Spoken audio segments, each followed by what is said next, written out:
This tutorial series covers the making of a 2D player controller in Unity.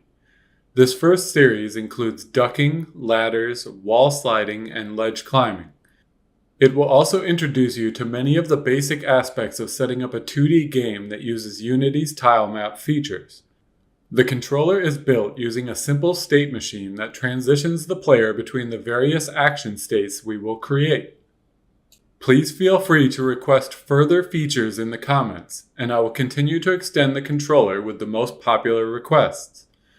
You can also request topics outside the scope of this controller, and I will consider producing standalone videos for them, or possibly even putting together another series.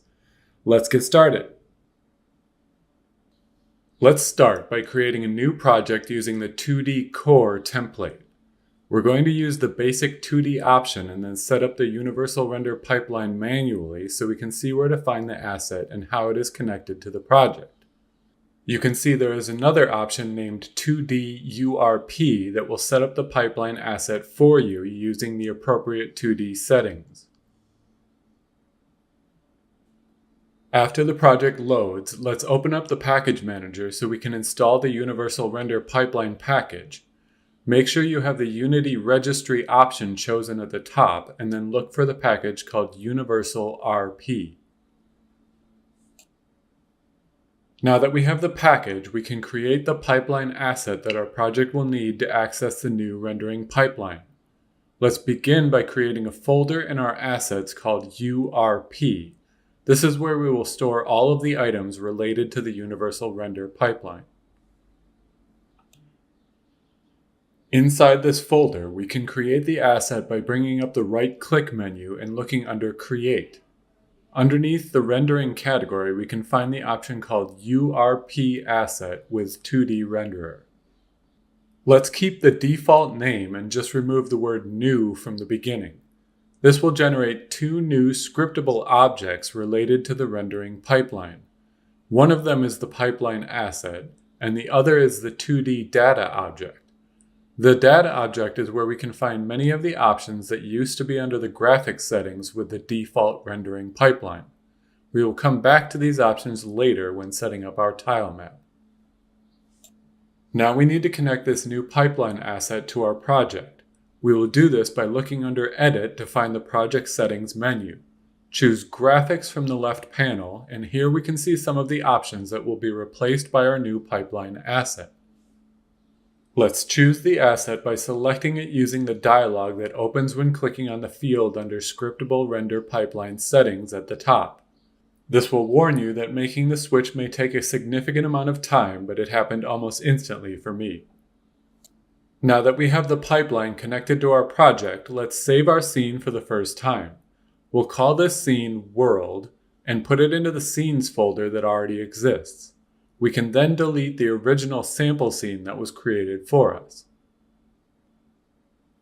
The next thing we're going to do is set up the Pixel Perfect camera component that will allow us to display old-fashioned pixel graphics correctly in our game.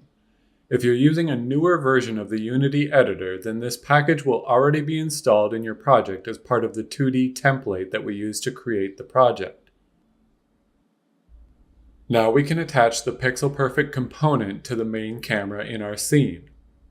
The first option under this component allows us to determine how many pixels in our images will be equal to 1 unit in Unity's world coordinates. We are going to be working with tiles that are 16 by 16 pixels, so we're going to choose 16 for this setting. Let's save our project and then run it for the first time to make sure we don't see any errors.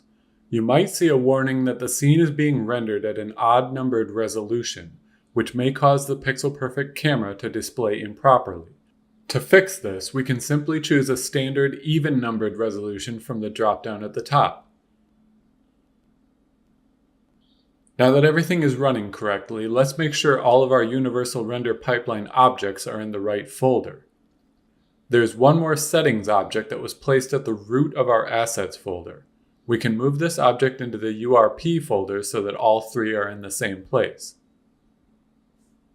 We're now going to import all of the images that we're going to use for this project. Let's start by creating the standard resources folder at the root of our assets folder. This is a folder that Unity will look for when we try to load resources while the game is running. If we right-click, we can choose the Show in Explorer option to view the resources folder on our computer. This will allow us to copy the images we need into our project. The images are in this repo on GitHub. It's important that we use Git to clone the repo because the images are stored using LFS, or the large file storage format. If we download the repo as a zip file, all we will get is essentially references to the images. We won't have the actual images. This is part of how Git deals with large files in order to make the process of tracking more efficient. So let's copy the repo's URL and then open up a terminal so we can clone the files onto our computer. Choose a location where you want to clone the repo with the cd command, and then use the git clone command to get a copy of the repo. Now we want to open another Explorer window and navigate to the files we just downloaded. Then we can copy the images folder into the resources folder we created in our project. When we return the focus back to Unity, it will automatically import these assets into our project. Notice that along with the images, we are also getting Unity meta files that contain some settings that will be applied to our images. Now that we have the images in Unity, let's take a look at some of the settings that were imported by the meta files. Just like how we set the ratio of pixels to units with our Pixel Perfect camera, we also want our images to have the same ratio of 16 pixels to 1 Unity unit. On top of this, we also want our images to have a custom pivot set. This is the point that will be considered the origin of the image when it is placed into the scene. By opening up the sprite editor, we can view this custom pivot that was set by the meta file. The default pivot point for images is the center, but we have the custom pivot set to be at the bottom center of the image. This is the point that will act as the position of the character when they are placed into the scene. Finally, we also need to set a few advanced options for each image to ensure that they are displayed correctly by the Pixel Perfect camera.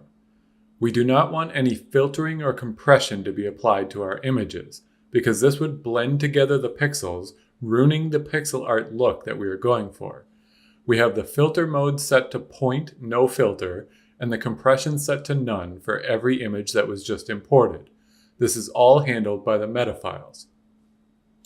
Most of these settings are all identical for the images we just imported, but I'll highlight one exception before we move on. We have a set of images that will be used when the player climbs a ledge. Because of the mechanics of ledge climbing, it is a bit tricky to decide how to handle the animation. What we are going to do is use a larger animation that makes it appear like the player is climbing the ledge, when really they are still technically standing at the bottom of the ledge until the animation is complete. And then they will be instantly moved to the top of the ledge to create the illusion of climbing. In order to do this, the larger image needs a pivot point that is at the lower left. We'll talk more about this in detail when we build the climb ledge action. Let's also take a look at the settings that were imported for the tile map that we're going to use. The tile map also requires the same pixel ratio and advanced settings that our player images needed, but it also needs to be sliced into individual tile assets to be used by the tile map editor.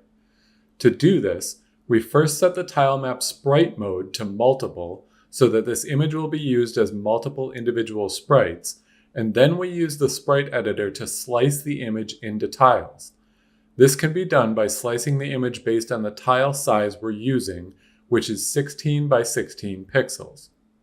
This was all handled by the meta files, but if you're doing this manually for your own images, make sure to apply the changes before moving on. Then you should see that the tile map has been separated into individual tile sprites. We can view these sprites by opening up the drop-down of the tile map image. This reveals the individual tile sprites that we can make use of in the tile map editor. That covers all of the setup we need to do for our project. In the next video, we'll build the prefab object that we'll use for our player, and then we'll set up all the animations our player will need.